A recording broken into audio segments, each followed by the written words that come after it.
Nancy Mureithi, and I am the programs coordinator for SheHacks. So thank you for making time to join us. I'm sure others will join us as we proceed. So today we're having a very interesting discussion because mostly when people talk about cybersecurity, when people talk about being in the security field, being a cybersecurity professional, most people incline towards red team, which is the offensive bit of cybersecurity. So today we'll be having we have a very interesting guest today, Alex, who's he's a blue team specialist. So we'll have discussions all around that. What does it take to be a blue teamer? What are the skills needed? How do I get started? So Alex, I don't know if you're able to unmute, but thank you so much for making time to join us today. Thank you. It's a pleasure hosting you. My pleasure. Yeah, so maybe I think I'll allow you to do the intro. I think we'll do it much better than I will. Fine. Okay, let me try and share my screen. I don't know, can you guys see my screen? Yes. Okay, great. Let me have this on a slideshow. So my name is Alex Irungu. I am a blue teamer, as earlier mentioned. I work for a well-known financial institution around town. And I was invited here to give a quick presentation on what it is to be a blue teamer, a day, or what we do from day to day, the skills that is required in the market. And this presentation is tailor-made for people who are still in campus or people who are just entering the industry, trying to figure out where they want to land. So just get straight to it so that we can go through the entire presentation and then we can have questions later. Is that okay? Yes, right? That's fine. That's okay. Okay, sawa. So the first question everybody asks is, what's the blue team? And there are many definitions, but I guess a very good, simple definition is it's a team of defensive cybersecurity professionals who are responsible for maintaining internal network defenses against cyber attacks and threats. So inside the blue team, you will find people with different types of skills. We have people who can be called malware analysts. We have vulnerability specialists. We have people who just monitor the SIM tools. And we have people who are in threat intelligence, etc. So it's usually a very chilled out place. If you've ever worked in an IT department, a very relaxed environment. It's not high strung like other places like marketing, finance, or accounting or that. So it's guys in t-shirts, hoodies, relaxed working environment. That's how we do our work best. So what's the blue team's role in the organization? The organization I work for is a financial institution. So the types of assets that we secure, the types of assets we are keeping safe are high value assets. So we essentially defend against advanced persistent threats. We defend also the institution against malicious insiders. This is the most, malicious insiders are the biggest risk that we face because separating them from the outsiders is very difficult. You see, if you have somebody inside the organization who is whose interests are different from the interests of the organization, it's very difficult to tell because the activity just looks like normal day-to-day activity. So again, we are also responsible for the patching plan. The patching plan is making sure all the vulnerabilities that are discovered have been patched and that they have been patched on time, that we are running the latest softwares for everything that we rely on. We also ensure that all security and defensive systems are up and running. We have a couple of systems. You have firewalls, intrusion detection systems, intrusion prevention systems. We have SIM tools, we have email security tools. All these systems require monitoring and what we call health checks. So we have to make sure on a day-to-day basis, everything is working and we're getting logs. Essentially what we require from these systems, we need to make sure each system is bringing in its logs for analysis. We also work hand in hand with the famous red team during simulations and internal exercises. So we have a dedicated red team whose job is mainly to run simulations of real life hacks or real life penetrations. And so we work with them to be able to find out how to mitigate these types of things. Another thing we do, which is my area of expertise, is threat intel. So essentially keeping track of the threat actors and how their techniques are changing, what type of things are they trying to get access to, how are they working, how is the field changing, which teams are merging, which teams are separating. It's a very interesting field, threat intel, and I hope we'll have a longer discussion on that.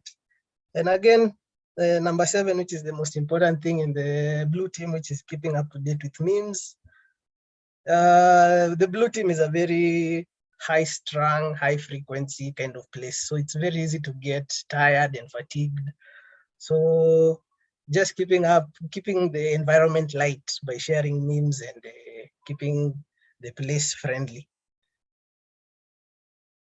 So what are the types of tools we use? So we have SIM tools, which are essentially the main tool we rely on. Akina Splunk, ArcSight, and Darktrace AI. Essentially what the SIM does is it aggregates logs from different, let's say, machines. So we will get logs from the firewall, we'll get logs from endpoints, we'll get logs from things like servers, ATMs, we'll get logs from websites that are within our environment, etc. So all these logs need a way that they can be aggregated and put in one place where we can be able to go through them. We have another group of tools we use, which are called the EDRs. These are the endpoint detection and response tools. Essentially your Kaspersky, your McAfee, whatever you have on your endpoints. We also have tools which are called managed defense from companies like SecureWorks and Mandiant, which used to be called FireEye. So think of managed defense as a SOC team that monitors the SOC team. Their job essentially is to hedge the organization against the SOC team. So what they see is what we see.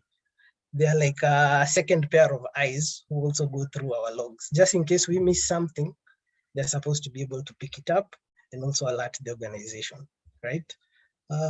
We have the open source intelligence tools. These are what we use for our investigations. For example, things like VirusTotal, when we are maybe doing an investigation concerning an IP or something like a hash that we found somewhere, we want to find out whether it's been flagged before.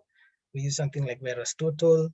We use MX Toolbox for email investigations, trying to look at maybe malicious senders or spam, that type of a thing. IBUS IBDP is used for scanning IPs.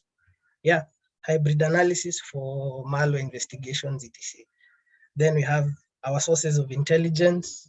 So for example, how we keep track of things like Chinese hackers or Russian hackers, North Koreans. We have places like Alien Vault, OTX, and Mandiant Intelligence. So what those guys do is they compile information or intelligence information, put it in one place where we can find. So things like blacklisted IPs, hashes for tools or exploits, all in one place. So those are the sources of the intelligence information that we rely on. So how is a day in the life? What do I do when I get to the office? So essentially at my organization, we run in shifts. We have 3 shifts. Each shift is 8 hours.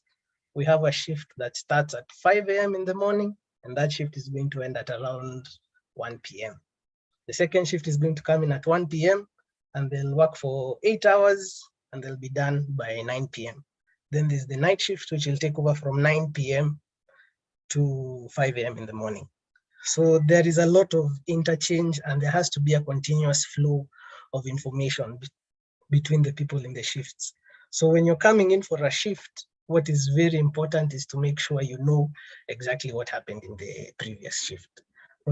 So for example, when there is something like an intrusion attempt or an attack, it's likely going to work in between shifts. So you'll find something maybe was detected maybe at midnight and it continued working until the morning, but people who are coming in the afternoon have no idea. So communication is really a very key part of the job. So the first thing I do when I get to my desk is I sit down, boot my system up, and I have to check my mail and I have to read all the reports. All the reports which were done by the previous 2 shifts, I need to make sure I know exactly what has been going on so that I don't miss anything that had been detected. I also have to get communication. Since we're running in shifts, sometimes we get out of sync with the people who don't work on shifts. So you see, we're supporting other teams. We're supporting the DC team with the data center team. We're supporting BizApps team. We're supporting the web team. All these guys, you see, some of them don't work on shifts. So it's very important to read the mail because that's where they'll have put their communication. And also just getting in sync with people like HR. Sometimes there are HR activities that you're required to be participating in, but you're on the night shift. So you need a way to keep in touch, right? So that's why it's important. Number 1, check mail. Number 2, read all reports. Then the next thing, of course, is start up your SIM tools, run a quick health check. So I'll probably log into my ArcSight or I'll log into Splunk, and then I need to make sure I'm getting the correct logs, right? It's very easy to get into shift, think the systems are still working, but maybe the systems shut down. Maybe the DC team were doing something with the server and you're now not getting the logs. But since you didn't do a health check, you think everything is going on well. And only to find out at the end of the shift, you've actually not been getting all the logs. So it's very important to make sure everything is working.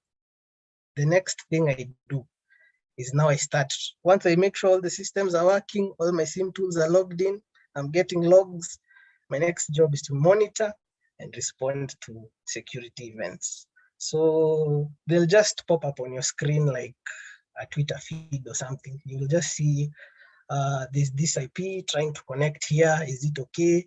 Somebody got this mail. This mail has this type of an attachment. Is it okay? This person has failed to log in maybe 4 or 5 times. Please find out what's going on. So that takes me to the next thing, which is investigate complex incidences. So from time to time, we do have complex incidences. You see something like maybe a malicious IP has been scanning the network maybe for the past 3 days, or maybe the IP keeps changing from something like .154, like I'm talking about the last octet. So you got an attack from .154, .155, .156, .157. That already shows a pattern of attack, right? So my job is to try and find out, did it make a successful connection? Where did it connect to? Did it manage to get data in and data out? Those types of things, and then figure out how to remediate that. Whether that IP should be blocked or whether that's a service we're using, etc. So again, another important thing I do on a day-to-day basis is respond to security queries from the other teams. So maybe I'll get something like an email from maybe a worker on a workstation, and he says, oh, this is actually a real incident I got some time back. So someone emailed me from the branch and he was like, hey, I came to my machine and I found, when I logged in the morning, I found my browser was open and it was on this particular site, I think it's been compromised. So my job is to figure out how did that happen? Is there any reason for us to be worried? Is it that you left your machine on, etc, etc. So responding to general security queries from the other teams. Then another part of my job is asking questions and lots of questions. When you work at a place like where I work, many things happen without you being there. So you'll get a team has decided to onboard a server, or somebody in another team is starting a new service, and you guys have no idea about it. So all you're seeing are events from this new machine, and it's flooding your channel. So I have to keep on calling guys and asking them, what is this IP 10.10.10.8? What is it about? Should it be doing what it's doing? Is this your machine? Is this your server? etc. So my job involves a lot of asking of questions. And because asking of questions and talking to all these people during the day gets very boring, it's important also to check your WhatsApp for memes, just to raise your spirits, because the work gets very tiring and it's very monotonous, right? So it's very important to keep your mind refreshed, keep yourself in a good mood, because it's very easy to get bogged down by emotion. Then the other thing is take lots of coffee breaks. It's very important. See, coffee breaks are whereby you go to, at our place we have a coffee vending machine. So at the coffee machine is where you'll get to interact with other people in other teams. And that's when you'll hear a conversation of, hey, we're onboarding this new server, or we are starting this new service, expect these types of events, etc, etc. Unfortunately, I don't know why it's structured that way, but most SOC teams are usually segregated from the rest of the IT department. So getting opportunities to mix with the other people in the other teams is very, very important. Again, another thing I do is compiling threat intel and creating new rules. So we get situations whereby we have new threat groups and they're using new techniques, new tools. So we need to be able to be versatile in the way we are able to keep track of them and defend our systems against them, being able to detect some of their tools if they're dropped into our environment, etc. So we actually compile hashes, we compile IPs, and we make sure those things are blocked. Then the next thing is at the end of your shift, after you've finished your 8 hours of monitoring and responding to queries, etc., is you run shift reports. So at the end of the 8-hour shift, you should have put 1 hour to do a report to notify the next team of what you detected during your shift. So that's a very important part. The reports are very important because whenever there's a security incident, management will go back to the reports. They will ask, was this thing detected? And if it was detected, was it responded to adequately? So what are the common types of attacks we receive? Of course, the most common type of attack is phishing. And this is the one that most people fall prey to because nowadays the attacks are very, very sophisticated. You'll get, it's a targeted attack, something like a spear phishing email, and it's being sent to someone maybe in the branch, or they figured out person who is likely to click on the link and enter details. So that's a very common type of attack. And that's why we have continuous training on things on how to detect phishing, etc. Another one we get very common is unauthorized scanning.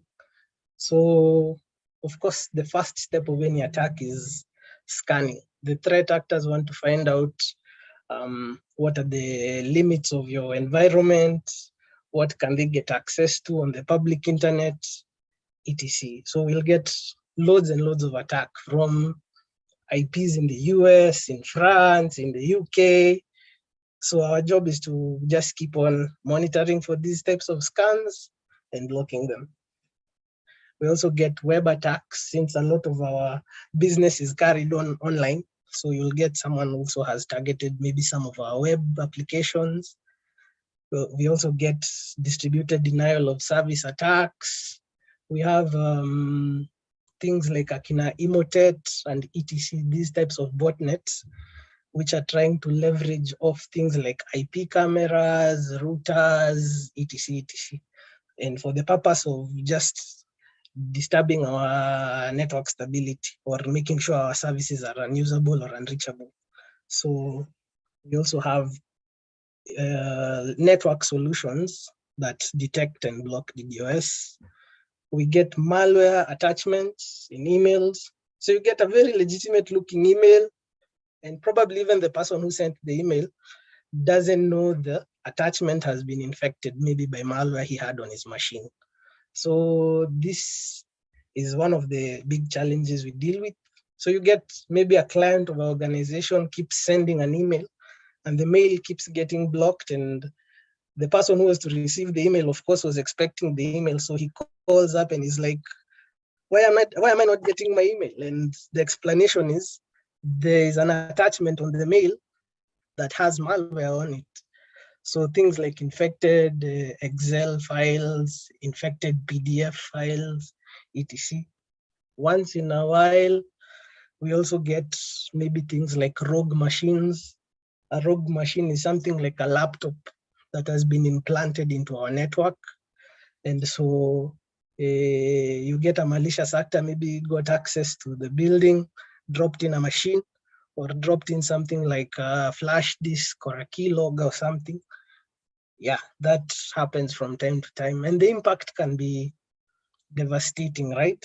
Things like rogue machines are very difficult to detect. Most of the times you find you detect the machine maybe after 2-3 weeks, or even maybe a month.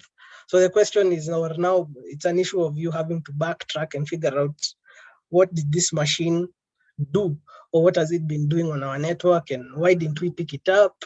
And some of these cases are very complex, right?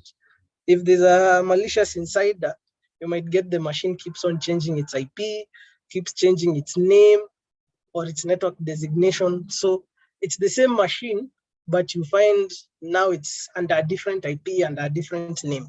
So it's showing up in different departments. So it looks like it's going on a world tour of the organization. So that's usually a big deal. Then of course, the most dangerous one is also zero-day attacks. So something that we don't know is an attack, but only much later do we come to find out that, oh my God, this thing was an attack.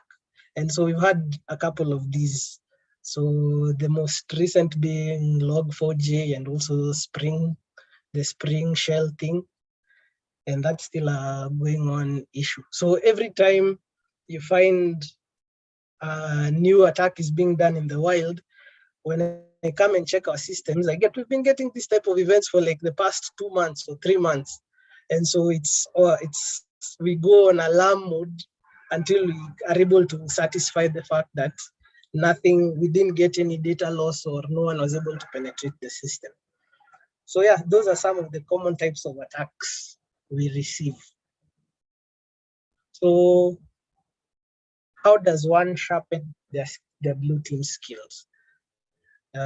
Maybe I should have done a slide on the types of skills you need, but basically the most important skill you need is to be inquisitive, right? You always need to be asking why did I get this attachment? Why did this person get this attachment?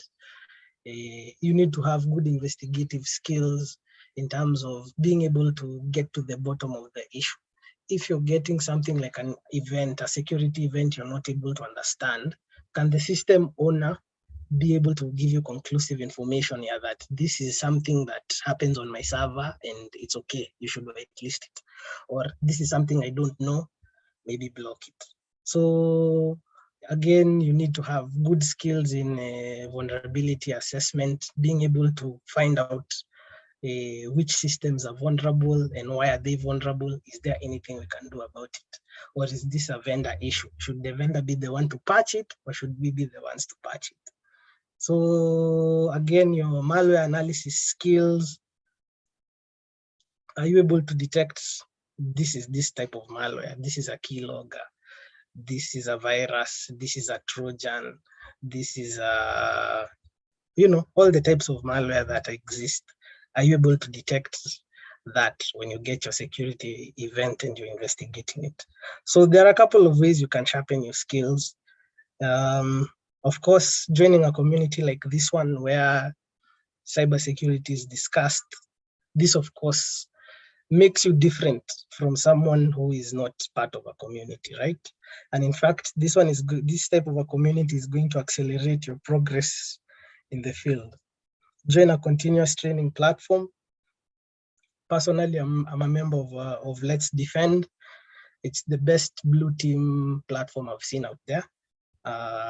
Last time I checked, I was ranked the best in the country, but there was a girl who was quickly on my heels. I don't know whether that situation has changed. I've not logged in there this week, but I should. There's Hack the Box, there's Try Hack Me. And you see these platforms try and gamify the entire process, right? And the knowledge set.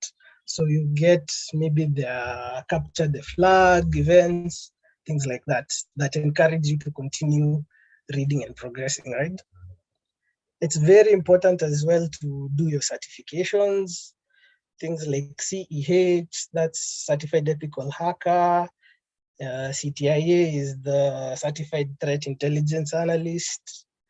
CISSP, BTJA. I'm currently pursuing my BTJA, that's Blue Team Junior Analyst, right? The one that I've put on the top right, Certified Blue Team Level 1. It's a very good course. There are things to do with OSINT in there. There are things to do with malware analysis, vulnerability assessment, investigation, etc. You see, when you have those types of skills and you come to the workplace, of course, I'll be able to pick out that, yeah, this person knows what he's talking about. This is the skill the team needs right now. And so we give you the job, as compared to someone who comes and is like, I've never touched a SIM tool. I don't know what goes on. They're like, we'd rather have the guy who has the skills. And again, you'll see a lot of the job adverts nowadays, they have specified the types of certifications they need, right? So there are very, very many certifications out there. Basically, as a cybersecurity professional, there's no time you should be idle. You should always be continuously learning. Why? Because the workplace changes very fast. So we even have senior managers who have to go back to continue learning, because you see the exploits, the threat actors are changing every day. Another important thing is to make sure you read blogs and you stay engaged, know what's going on, who's been hacked, who's not been hacked, why are they not being hacked, know the new types of challenges that are there, like something like supply chain vulnerabilities, right? So what does that mean for my organization? What does that mean for me? What does that mean for the industry, etc.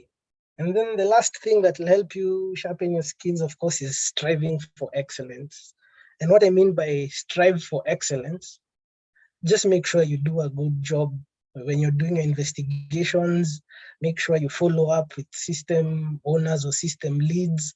And in that process of following up, there are so many things you learn, because you see, cybersecurity is kind of a multidisciplinary area. You need to know something in networks, you need to know something about developers, you need to know something about web apps, etc. And all these things, the fastest way to learn them is by working with other teammates, right?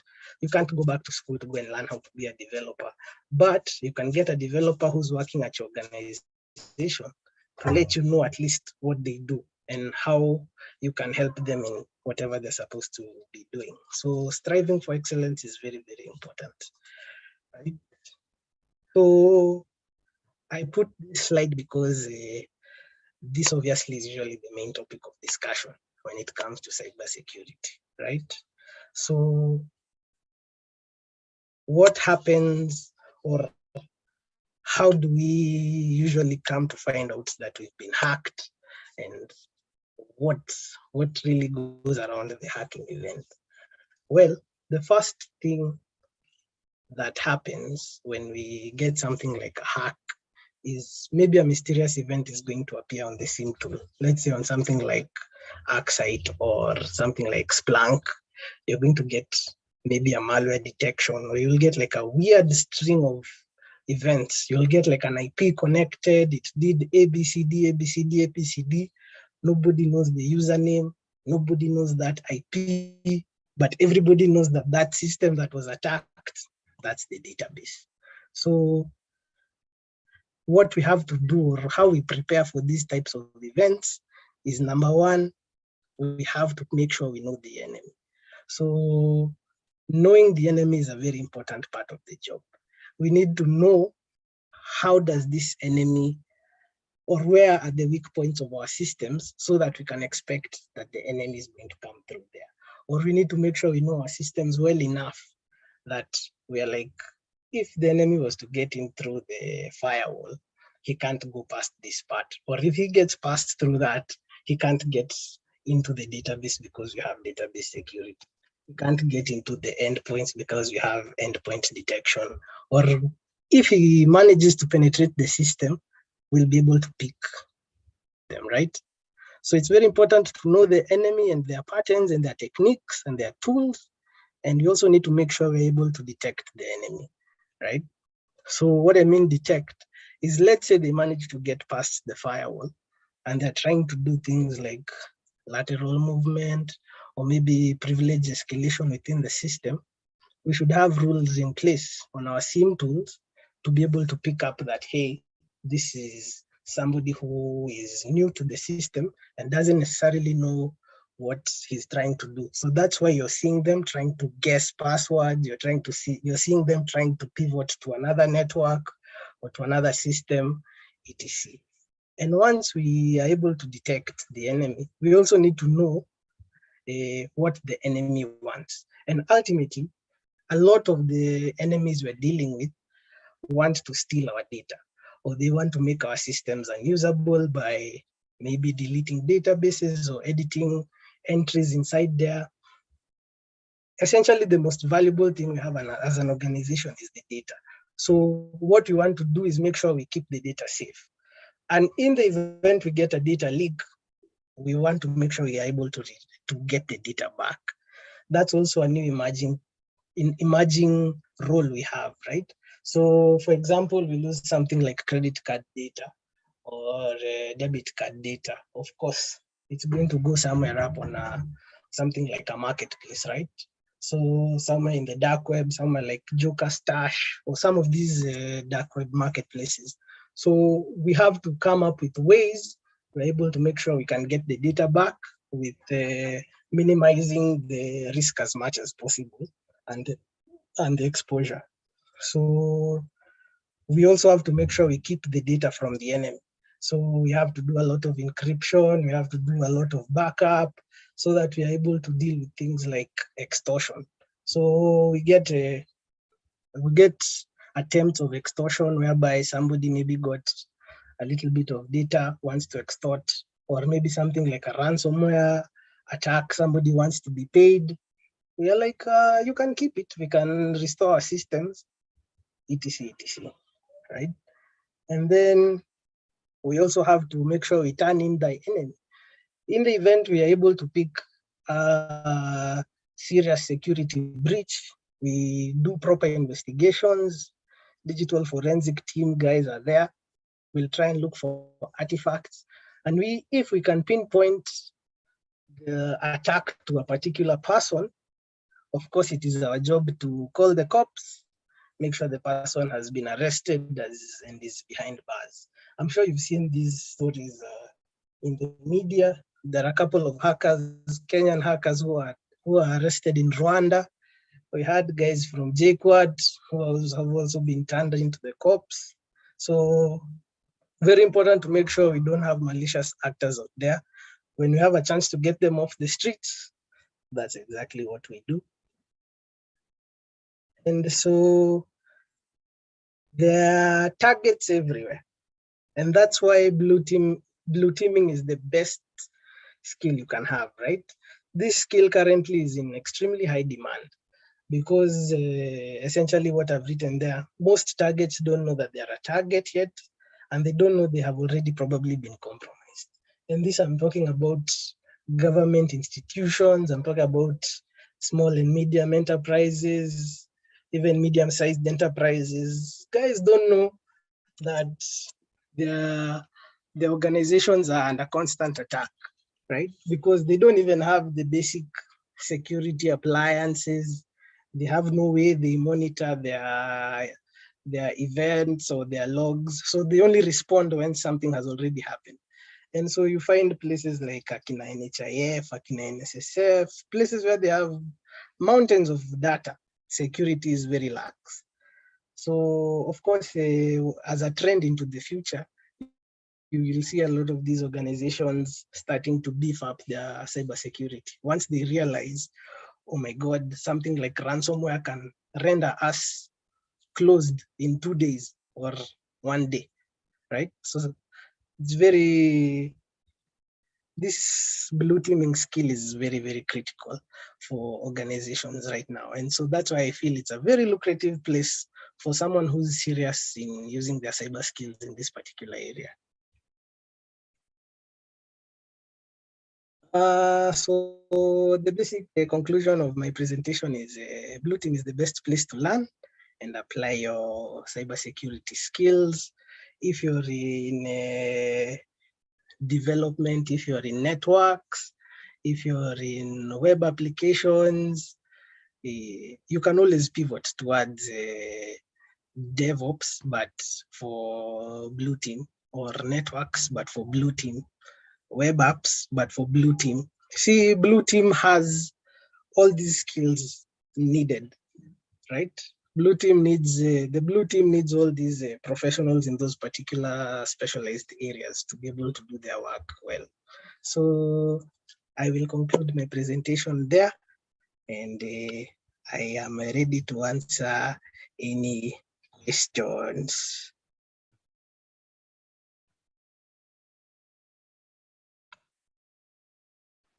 Thank you so much, Alex, for that comprehensive talk, because I think there's so much I didn't know about Blue Team. Because like I said, people mostly talk about Red Team. I've been on the offensive side, but I believe that talk was quite transformative. I'm thinking maybe I should move to Blue Team. Well, anyway, we can have questions. If there are any questions, maybe you can just, I don't know if you're allowed to unmute, or you can have that in the chat so that our speaker can get back and answer the questions you might have. So there are any questions, any comments, feel free to have that in the chat, or maybe if you want to unmute. I'm not sure if you're able to do that. They can raise their hands and I will unmute them. Okay, sure. If you really have to speak, you can raise your hand, like Maria has said. And yeah, so thank you, Alex. I believe I have also learned so much, and I like the fact that you highlighted how important it is to have Blue Team and Red Team work together, which is very key. So let me check if there are questions even on YouTube. Just a minute. There's a question. How did you get your job? Alex, maybe you can share your career journey with us. How did you get started? So let me try and answer that question. I'm a very fortunate person by day. I won't say that I was the best prepared or anything like that.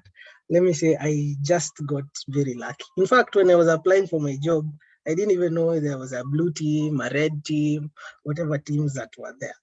I got my job from a referral from school. So what happened is my employer contacted my university and they were like, do you guys have people who have cleared in the past maybe 6 months with this particular degree? I did information systems and technology at USIU. with concentration in cybersec. So once they emailed the school, somebody at the school, a lecturer, forwarded the email to me. And mind you, this is after maybe a year or 6 months of tarmacking. I kept sending my CV to places. There was a very popular employer here in town who kept calling me for interviews for 6 months. I mean, they did like a first round, second round, third round, and I never got that job. But the place where I work right now, once I responded to their email, they called me the next day, booked me for an online interview. And the day after the online interview, they asked me from my papers. And after they gave me my papers, they called me for a job the next week. It was like a 7-day affair from being jobless to having a job. So that's how I landed my job. The interview questions were not very complex.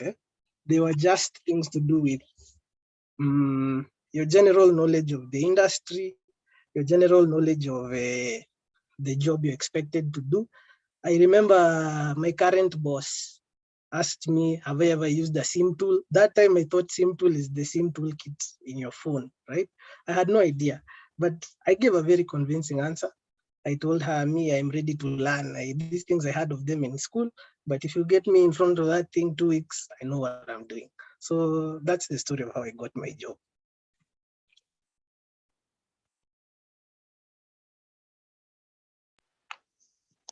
Thank you. Thank you for sharing that. I find that very interesting. So, and I think I really, maybe I can add on to what you have said, that when maybe just a side note, that as you're going to look for jobs, I think giving an employer that assurance that you're willing to learn is quite a plus, because being in security, being in IT means it's an ever engaging field. There'll always be something new for you to know. So Henry is asking, which tools do you recommend or are effective to use in Blue Team?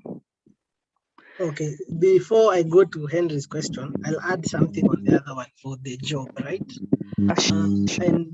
And I know I'm addressing people in campus, and it's very important I mention this here, right? Remember, or let me say, don't focus on the money, okay? When you're applying for a job and you find that maybe the offer they give you is not what you had in mind. Because me, when I left campus, I had very high hopes. Had very, very high hopes of going to make lots of money in cybersec, which I still have high hopes. Remember, when you're getting your first job, it's an entry position. So essentially, they are expecting to retrain you. Majority of the employers nowadays retrain. So you will not be getting the big money day one. But if you're able to stick in there and you're able to follow the process, you will definitely come out on top. So keynote, don't focus on the money. Focus on what type of exposure will this organization give me? Will they actually allow me to use my skills and learn new skills so that I can be better? Money will come much, much later. Let me go to Henry's question, which is, which tools do you recommend or are effective to use in Blue Team? So of course, we have commercial tools and we have open source tools, right? So for a lot of threat intel, there are commercial tools. You see, like FireEye, we essentially subscribe for a service where they give us threat intelligence. They keep track of all these advanced persistent threats.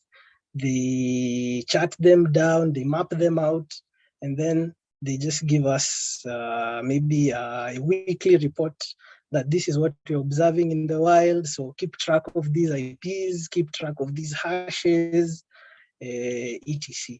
But there are also a lot of open source solutions, right? For threat intel. Alien Vault OTX is a very good place where you can get free intel information. If you're doing IP investigation, you have places like VirusTotal. VirusTotal is usually quite up to date. Even Abuse IPDB, these are places where the information there is being updated daily, if not hourly, right? So the moment an attack has been detected across the globe, maybe within 24 hours, the IP has already been listed. MX Toolbox is also a nice place because for when you're doing things like email investigation, maybe you're trying to find out whether this sender of this particular email is a malicious guy, right? You'll most likely find that they've already been listed on MX Toolbox, because you see email attacks are like widespread. So this guy will probably send this email to like 1,000 companies in one click. So the open source tools I've found are very effective because the body of knowledge keeps on being updated by different people in the industry. So yeah, there are places where you can find a good list of those tools. OSINT, I don't know, there's a website called OSINT Framework. You should maybe visit it. OSINT Framework has like a list of all the tools you can use in open source intelligence, right? Everything from checking who owns this website to who uses this Twitter handle to who uses this Facebook name, kila kitu iko huko. So yeah, you can also check out a place like OSINT Framework. Yeah, so that's the answer to Henry's question. Okay, thank you, Henry. I hope that answers your question. Okay, trying to go back so that I don't miss any question. Swalez says, thanks, Alex, for the coverage. Which company do you work? And list some of the companies that deal with cybersecurity as blue teaming. Let me attempt to answer that question. So, for purposes of not disappointing my employer or keeping within my working contracts, I don't think I'm allowed to mention where I work. But if you find out, well and good. But there are a lot of companies which are now starting to take blue teaming very serious. Places like Equity Bank, KCB, I even saw G4S are now trying to do managed defense. Where else? INM. Mostly you'll find it's financial institutions, right? Because financial institutions are starting to understand the importance of cybersecurity. But that's because financial institutions are at the leading edge, right? All these other guys are going to come in, insurance companies, health service providers, even schools, because everybody, as I've said, everybody is a target. So you might find yourself either working at a financial institution. Those are currently the guys who are big on hiring. But there are also companies like Safaricom also are trying to do managed defense. That means essentially they will try and put together a team, and then they will be kind of loaning out these teams to other organizations, right? Organizations which are not able to have an in-house team, but still want to have the benefits of having a blue team or a SOC team, right? So managed defense is also now a new emerging trend. I was invited for a conference by Copycat, and they also want to start offering managed defense. So this is where the jobs are at. Actually, in cybersecurity, blue team is where the jobs are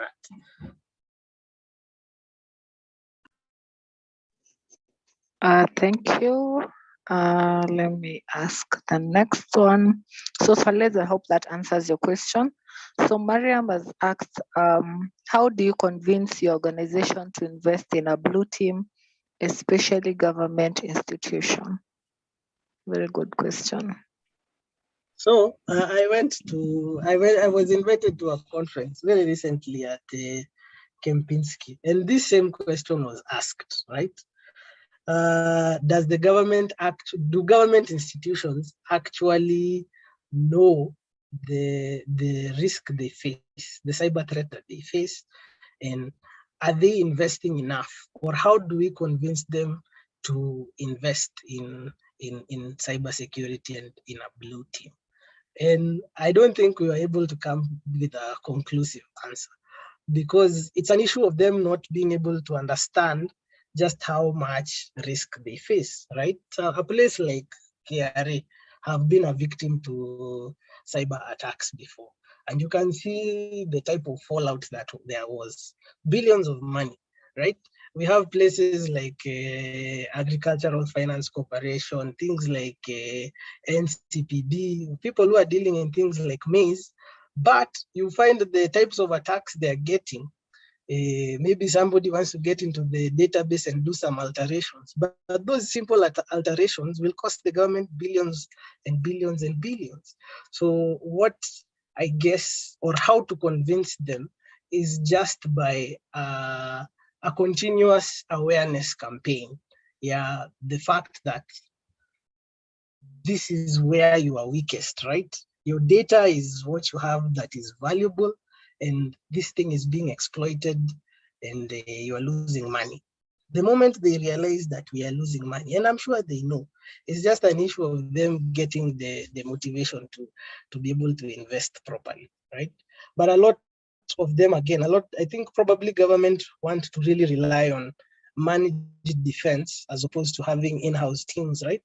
They'll probably want to contract a company to do the blue teaming for them rather than them have in-house teams. Probably places like Communication Authority, they would want to have their own team. But these other places whereby they maybe really don't value their data that much, they'll just probably want to subcontract.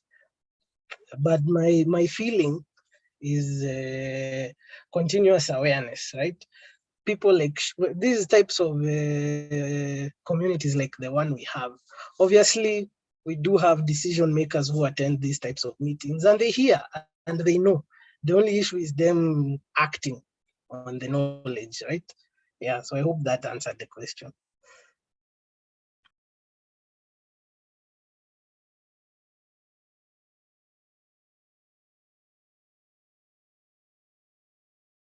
Okay. Okay, I'm trying to trace the questions so that I don't miss any.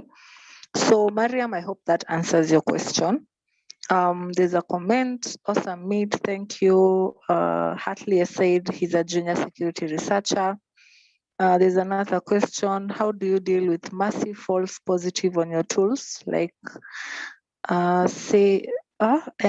the more you refine. Henry, maybe you can ask that question. You can rephrase that question again. Is. I get what he's saying. I get what he's saying. Okay. So, false positives. False positives are events that appear on the SIM tool, and they appear to be something malicious, but it turns out they are not malicious. So at my organization, we have some certain audit requirements. Let me give you an example. So we are required to keep track of things like PowerShell events. We are required to keep track of things like command lines which run on systems, etc. And so when you're dealing with autonomous systems, there are situations whereby you get PowerShell events are coming in, and they're all business as usual events, right? It keeps on popping on your screen, but it's business as usual. And again, another thing you get, it's now becoming a nuisance because you now know this system runs this PowerShell script every 2 hours, or this system runs this PowerShell script every 10 minutes. So one of the things we do is once we realize this is just BAU, of course, you can whitelist. Again, it's very important to know your environment, what is actually a real event and what is a false positive. So we keep track of insiders. Well, that's one of the things we do. We keep track of people who work for organization, and we track things like their logins, we track things like their log-offs, etc.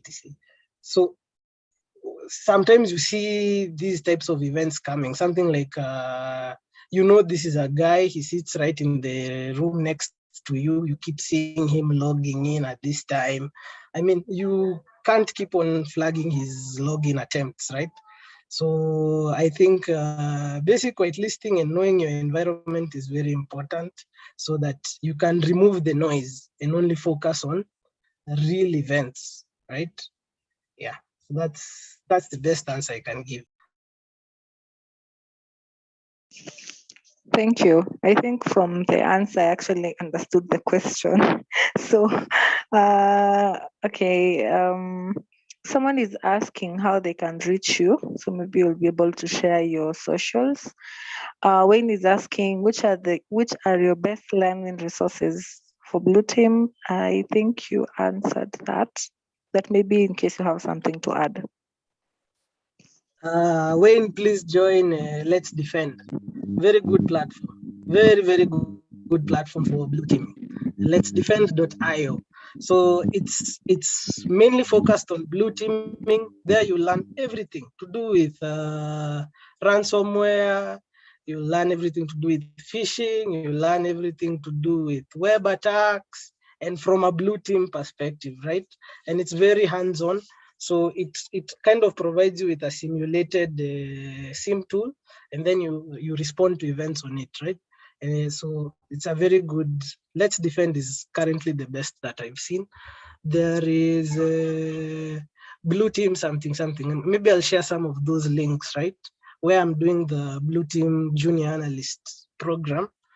They're very good learning resources. They have broken all the skills. So they have like an OSINT course. They have a vulnerability assessment course. They have a threat intel course, etc., whereby you get to do some learning events, and then there's something like a lab or a test at the end. Yeah. Otherwise, the other traditional ones, Hack the Box, Try Hack Me, they're all good places to learn.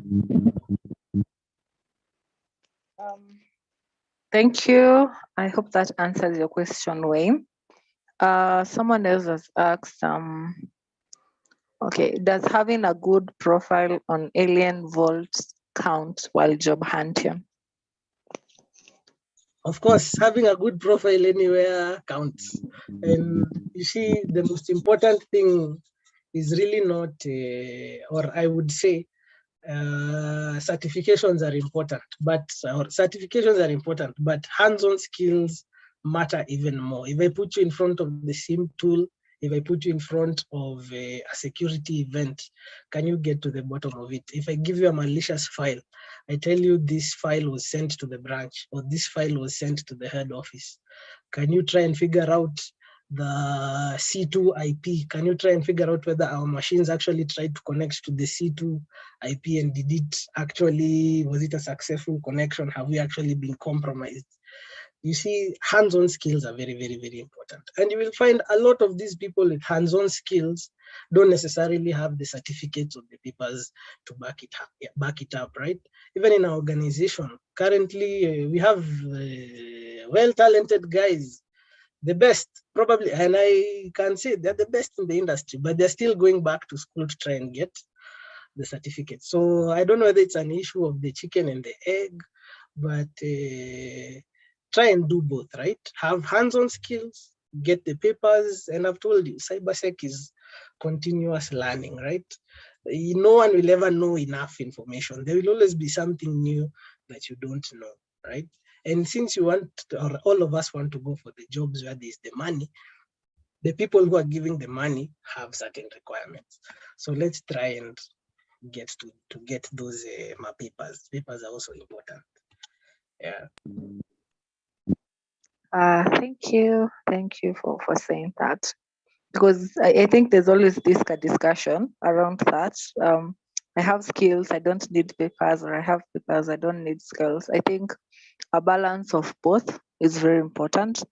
If you have the skills to back the papers, it's a plus. So which someone has asked, Paul has asked, which certifications have you done so far in addition to your degree? I think you have answered that.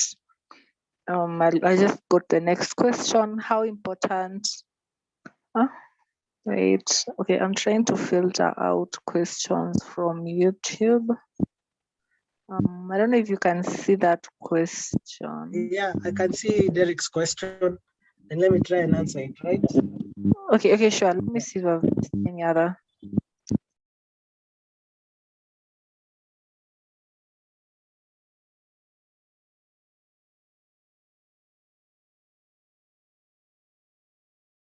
Let me answer Derek's question in the meanwhile.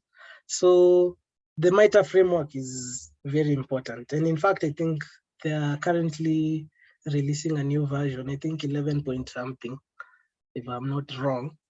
But you see, and again, with our tools, we're getting nowadays, we have tools which are coming with the framework already built in.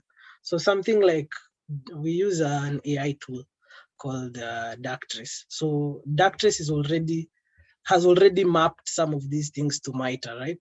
So the moment we get something like a malicious email, it will already be mapped to the framework, right? It'll maybe map the email and say, this is maybe attempted initial access.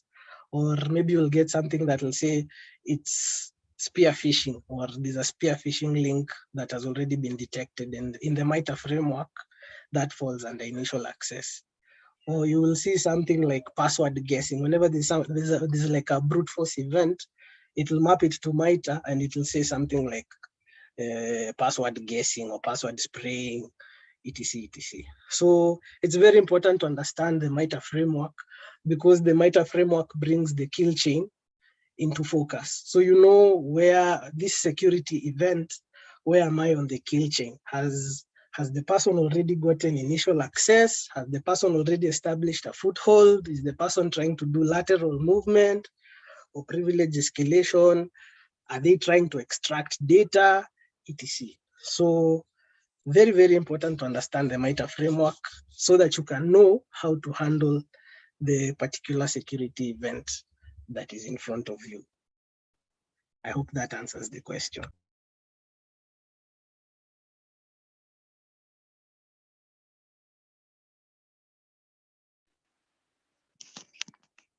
Okay. So I hope that answers your question, Derek. I've checked, we don't have any other question, but you can check. We have some links shared. Maybe you can make sure you go through them. So thank you. I believe we don't have any other questions. Thank you so much, Alex, for sharing with us today, and we're looking forward to having you once again.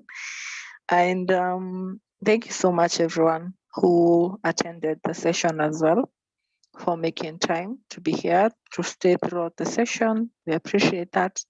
So, okay, can someone who has a diploma qualify for cybersecurity field? It's a yes, but I think I'll allow Alex answer that from his perspective. I will say, of course, you know, diploma is just a starting point. So as long as you are serious about getting into the industry and your continuous education, there's nothing that should be able to stop you, right? Build on your diploma, try and get an entry-level job with that. And even when you land your entry-level job, try and build on your diploma, get certificates, get a degree, and even after that degree, do a master's, and even after you do the master's, do a book for us to continue learning about this cybersecurity thing. There is no limitation. That's the best answer I can give. If you see a job, apply.